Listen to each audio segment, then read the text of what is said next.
time you walk into the room, got me feeling crazy. Shot my heart, boom, boom. Any other boy would stare, but me, I look away, cause you're making me scared. Trying not to breathe, 1, 2, 3. Assalamualaikum Pak D. Monggo. Waalaikumsalam. Kenapa, Nduk? Di sini Mayang mau minta izin karena Mayang ingin mewawancarai Pak D tentang apa saja budaya-budaya di Jawa. Karena sekaligus buktikan memang keturunan dari Jawa kayak gitu. Oh, ngono. Ya. Baru ini ada pertanyaan yang pertama. Kenapa makanan apa yang sering Pak D buat? Makanan tradisional Jawa yang sering Pak D buat? Gitu. Kalau pagi senangnya itu kalau pagi itu cuman sarapan getuk. Getuk itu asli dari Jawa dulu, iya getuk. Getuk itu terbuat dari apa? Ubi direbus, ditumbuk. Nah, kalau bahasa Indonesianya nasionalnya itu singkong. Baru alat musik. Alatnya lesung sama alu. Baru ini ada pertanyaan lagi. Kenapa suku Jawa setiap ingin melakukan pernikahan pasti kita harus melihat weton? Kenapa kayak gitu deh? Weton itu perjodohan, kecocokan. Nah, jadi harus dicari yang cocok wetonnya atau angkanya. Angkamu misalnya 12, cocoknya sama angka 9 misalnya. Nah, itu baru karena kan ada perpaduan antara kecocokan dan ketidakcocokan. Nah, kalau tidak cocok, angkanya ya nggak bisa dijodohkan. Kalau zaman dahulu, kalau zaman sekarang kan sudah tidak lagi. Memilih jodoh masing-masing. Nunduk. Terus kenapa setiap mau menikah gitu kan di Jawa sering ada yang namanya siraman? Kenapa harus ada siraman itu? Ya, itu istilahnya siraman itu pembersihan diri. Makanya diadakan siraman. Siraman itu adalah yaitu untuk membersihkan diri pengantin ya, pengantin itu malamnya midodareni. Kenapa harus ada midodareni juga? Ya supaya ayu dulu. Supaya apa? Supaya cantik, supaya manis, ayu, cantik. Itu. Terus kan ada lagi tuh yang namanya temu manten. Kenapa harus adanya temu manten itu dilakukan deh? Temu manten itu adat naluri Jawa loh, adat naluri. Nah, jadi kalau orang zaman dahulu itu pertemuan itu adalah perkenalan perjumpaan saat pertama kali bertemu. Nah, itu ditemukan namanya temu pengantin. Pengantin itu ditemukan jadi satu. Nah, disatukan supaya menjadi pasangan yang serasi. Yang begitu itu sebuah naluri. Nih Pak, dia ada pertanyaan lagi. Maaf, kudo. Kenapa sebelum melahirkan kan biasanya ada melakukan acara 7 bulanan. Nah, kenapa harus ada acara 7 bulanan di dalam suku Jawa? Ada orang Jawa ya, yaitu syukuran 7 bulanan itu sebenarnya itu melambangkan bahwasanya kita itu merasa bersyukur dan kita memohon keselamatan kepada Sang Halik, Sang Kuasa Allah Subhanahu wa Ta'ala. Kita inginnya mendapatkan putra atau putri yang terbaik dan gangsar atau selamat nanti dalam masa proses melahirkannya sehat bapak, ibu dan anaknya. Nah itu sebuah naluri. Baru ada lagi nih deh. Kenapa kita suku Jawa itu ada yang kayak kesenian jarang kepang? Itu memang udah dari dulunya atau gimana? Kesenian jaranan itu sebenarnya sudah sejak zaman dahulu, sudah kala itu sudah ada kesenian itu, kesenian reokan kalau dulu namanya. Nah, kalau sekarang di sini nama jaranan. Kalau di Sumatera namanya jaran kepang, jarannya kepang kepangan. Itu sudah ada sejak zaman dulu. Memang itu suatu tradisi Jawa, itu melambangkan kesatria. Jaran kepang Buddha itu melambangkan suatu kesatria, satria zaman dahulu. Iya, ada kesenian jaran kepang atau jaranan atau reoka. Begitu. Oh, kita balik lagi deh yang ke pernikahan tadi kan, kalau misalkan itu tutup ketemu apa? Yang itu.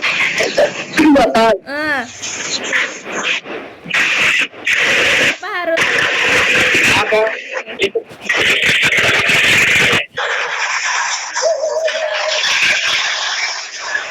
Apa? Tutup ketemu botol. Ulangi pertanyaannya.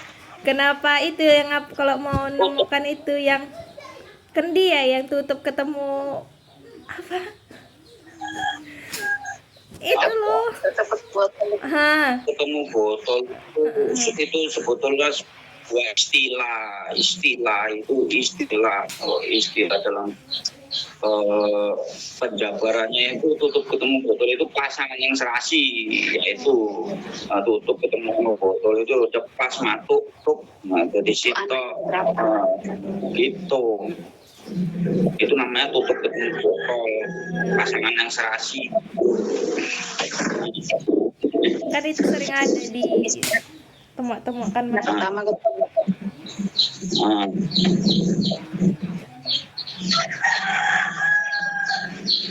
apa pertanyaannya?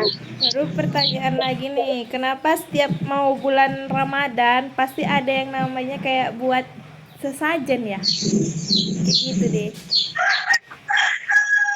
Sesajen atau apa itu namanya? Buat apa? Sesajen ya? Yang kalau mau bulan Ramadan, punggahan. Sesajen yang dilaksanakan pada punggahan itu sesajian itu sebenarnya itu adalah mengingatkan bahwasanya kita itu sebagai orang Jawa itu mengingatkan adat naluri kita sebagai orang Jawa, yaitu kita leluhur yaitu bapak ibu tua kita, orang tua kita zaman dahulu, mengingatkan bahwasanya kita itu bersyukur masih hidup dan kita itu masih bersyukur diberikan rezeki. Itu maka diadakannya itu adat naruri yang namanya itu tadi sesaji atau sajenan itu tadi rasa syukur kita kepada nenek moyang kita telah memberikan umur panjang pada kita, itu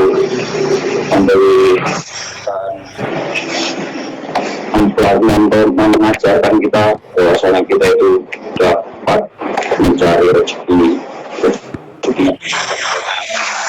Itu makanya diadakan sajian itu tadi. Itu sebenarnya ada naruni ya. Tapi kan di zaman sekarang udah sedikit orang yang melakukan itu ya kan dia. Memang iya, zaman sekarang sudah tidak ada lagi orang yang melaksanakan itu karena orang tua zaman dahulu itu sudah tidak ada lagi. Dan zaman-zaman sekarang ini sudah modern dan jarang tidak dituturkan lagi. Tapi kalau di Jawa sana masih ada. Kalau di Sumatera sini sangat sedikit sekali yang melakukan hal-hal seperti itu, sudah sangat jarang di Sumatera. Itu. Pertanyaan lagi. Kenapa setiap bulan suro ada yang namanya mandiin genggam? Gaman. Apa pusaka itu deh? Sebenarnya bulan Asura itu adalah bulan suci, bulan kebersihan, bulan yang sangat keramat bagi masyarakat Jawa ya pada umumnya. Pada masa itu biasanya pada saat malam 1 Suro itu diadakan suatu yang sangat sakral, yaitu istilahnya membersihkan gaman atau perewangan ataupun ilmu-ilmu yang didapatkan dari leluhur dan segala macamnya. Itu semua itu diruat pada saat malam 1 Suro. Nah, acara perawatan itu bisa dilakukan dengan acara doa atau japa mantra, japa mantra yang biasa itu dilaksanakan dan dilakukan oleh seseorang sesepuh Jawa, yaitu sesepuh yang mengerti akan adat naluri Jawa. Itu dia. Maka pada bulan malam 1 Suro itu, disitulah semua kumpulan termasuk bolo-bolo montro, bolo-bolo segala macam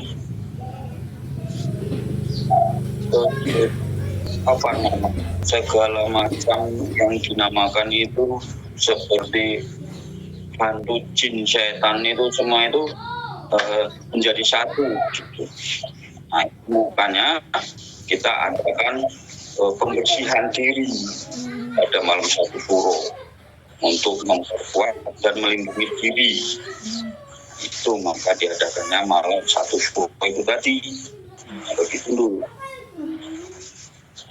Lalu kenapa setiap malam 1 Suro itu nggak boleh ada yang kayak pesta-pesta gitu deh? Sebenarnya malam 1 Suro itu adalah perayaan yang sangat besar. Makanya pada malam 1 Suro itu, kalau dalam tradisi masyarakat Jawa itu dilarang untuk mengadakan pesta-pesta hitanan, pesta pernikahan, resepsi, dan pesta segala macam jenis lainnya itu sangat larang dalam adat Jawa. Karena pada bulan Suro itu adalah bulan yang sangat istimewa di dalam adat Jawa kita. Bulan yang sangat besar dan bulan yang dipantangkan untuk melaksanakan hari atau melaksanakan kegiatan.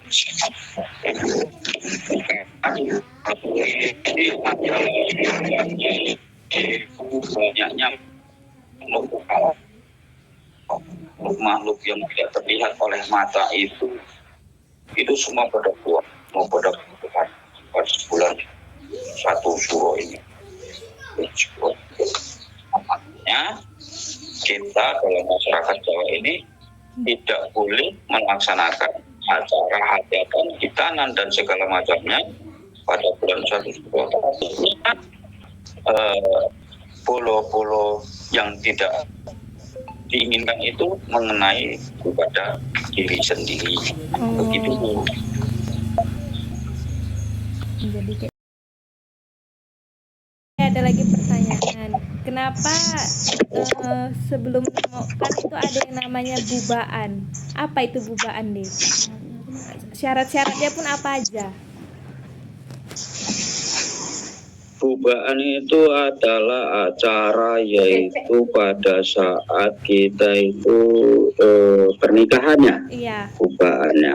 Bubaannya itu pernikahan, acara pada saat temu pengantin ya. Pada saat temu pengantin itu ada sebuah acara yang dinamakan yaitu acara untuk anak pertama, yaitu yang dibicarakan namanya buba. Anak pertama itu acara pertama buba. Kalau dalam bahasa Indonesianya itu buba itu sebetulnya itu membuka. Buba itu membuka.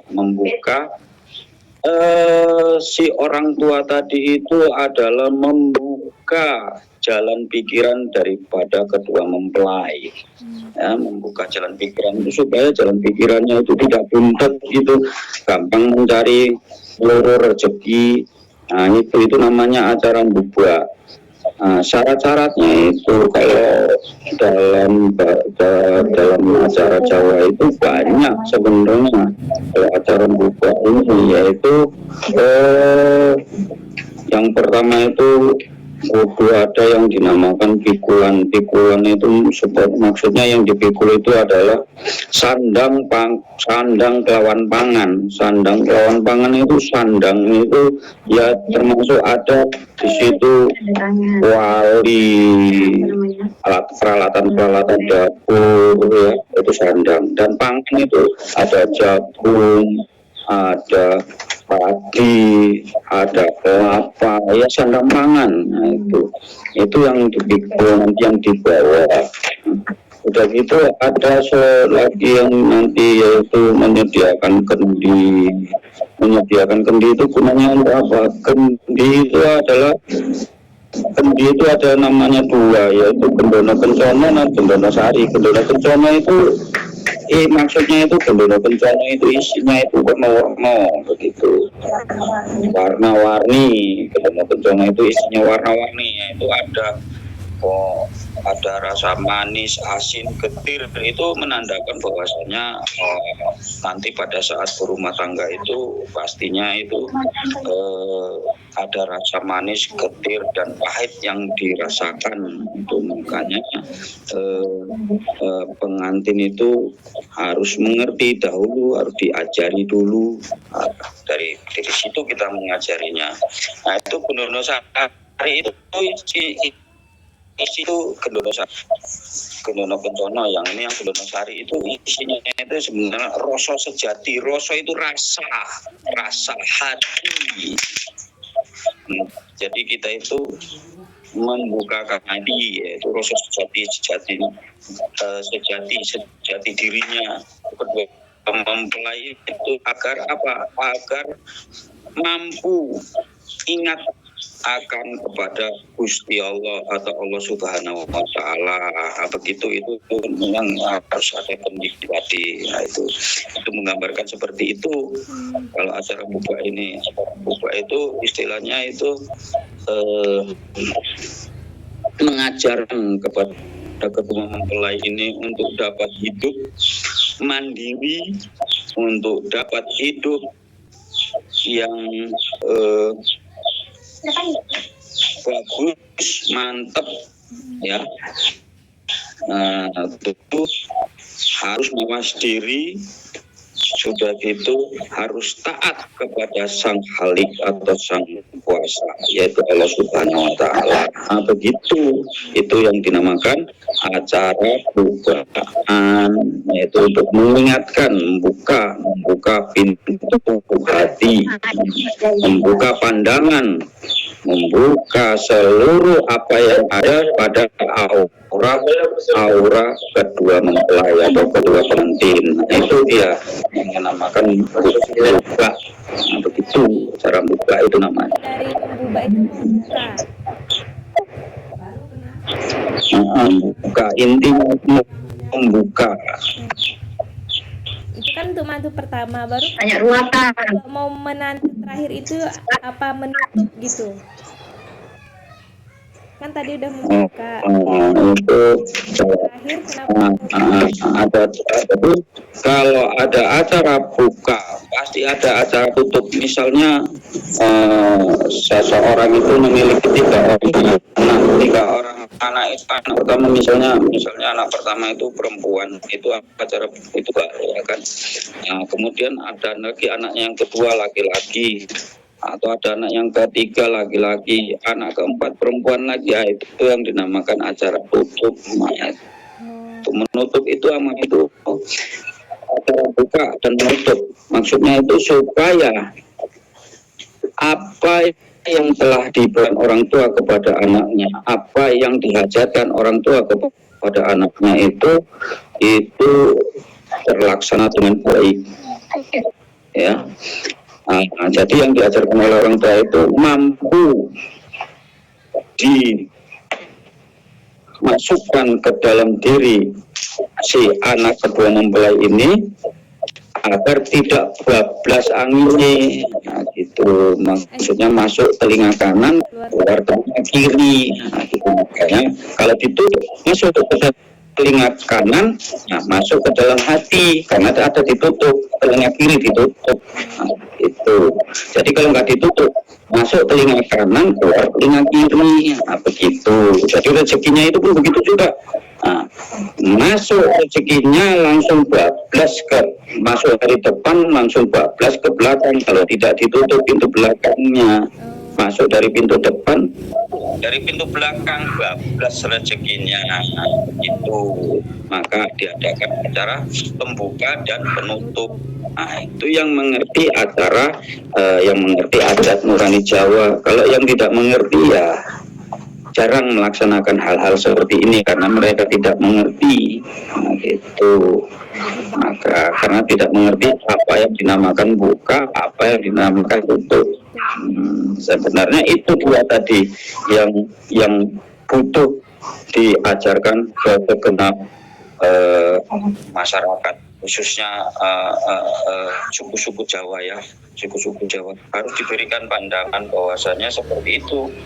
Nah, kalau kita memiliki anak itu dan kepingin doa kita itu tadi terkabul, ya, doa kita itu makbul dan manjur, nah, seperti itu harus ada pembuka kita itu adalah doa kita, dan penutup itu pun doa kita.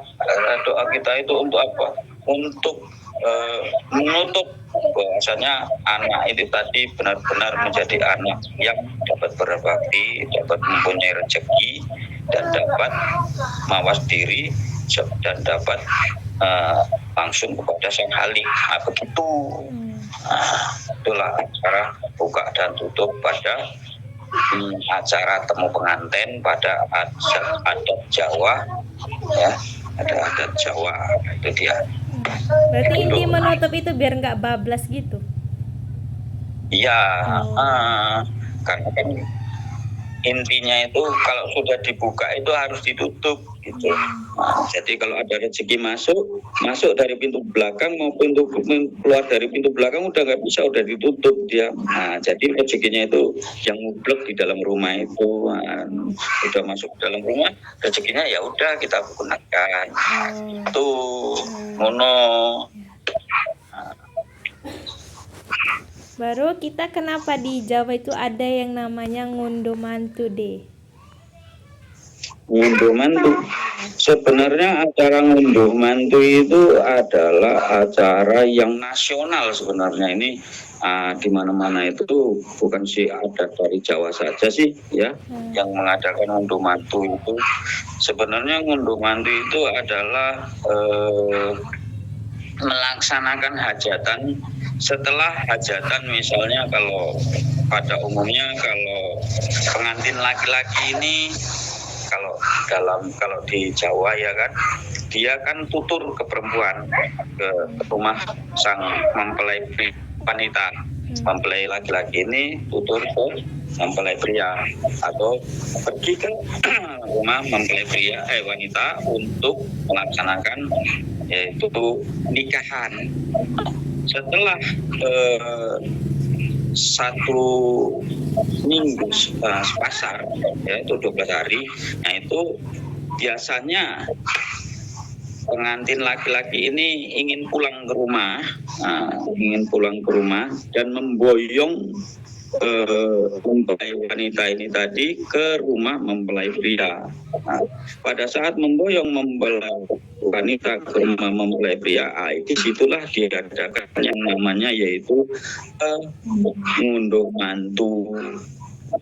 Ngunduh mantu kalau dilaksanakan yaitu acara resepsi ya. Kalau nggak ada acara resepsi ya istilahnya ya bukan ngunduh mantu, goyong mantu, nah, gitu. Ya. Bawa pulang mantu. Kalau diadakan resepsi itu namanya ngunduh mantu. Itu ngunduh itu mendapat mantu, ngunduh itu mendapat atau mengambil, ngunduh itu ngambil. Jadi ngunduh mantu itu ngambil menantu. Setelah kita tadi di sana kita ikat menantu kita, nah, setelah kita ikat kita ambil, nah, itu yang namanya ngunduh. Gitu sebenarnya itu ngunduh mantu. Ngono.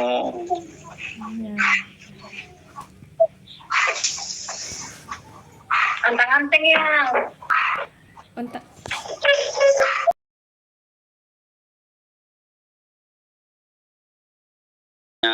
Satu orang misalnya seseorang itu suami istri itu memiliki seorang anak, cuman satu-satunya itu namanya anaknya anak ontang-anting, anak satu-satunya. Ontang-anting itu dia maniki kue. Oh, jadi kalau ontang-anting itu maniki kue siji-siji anting. Nah, ontang-anting ini kalau dalam ada Jawa itu harus diadakan ruatan. Ruatan itu maksudnya untuk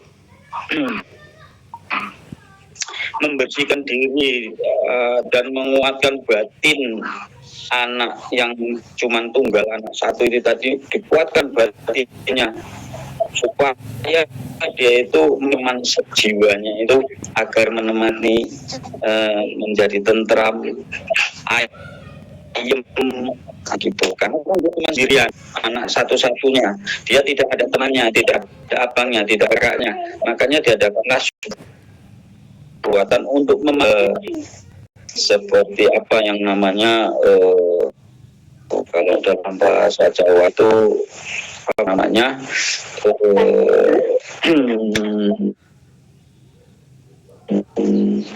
Timo Pancer. Nah, itu sedulur bapak Timo Pancer, kakang kawah adi uriri adi hari-hari, itu tadi yang disebut yang diambil dalam bahasa Jawa untuk menemani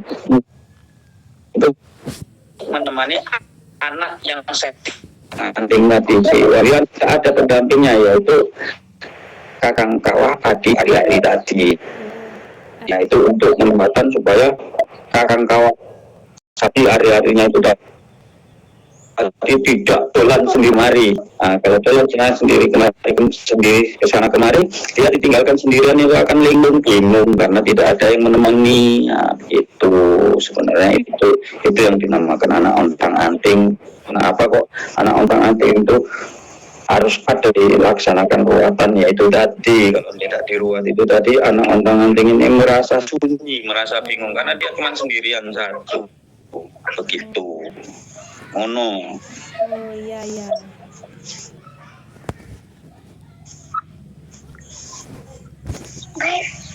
Terima kasih Ade. Belum.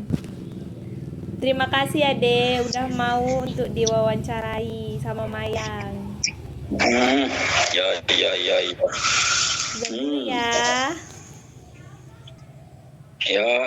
Ya. Assalamualaikum. Waalaikumsalam, monggo. Mas Depa. Siap gas.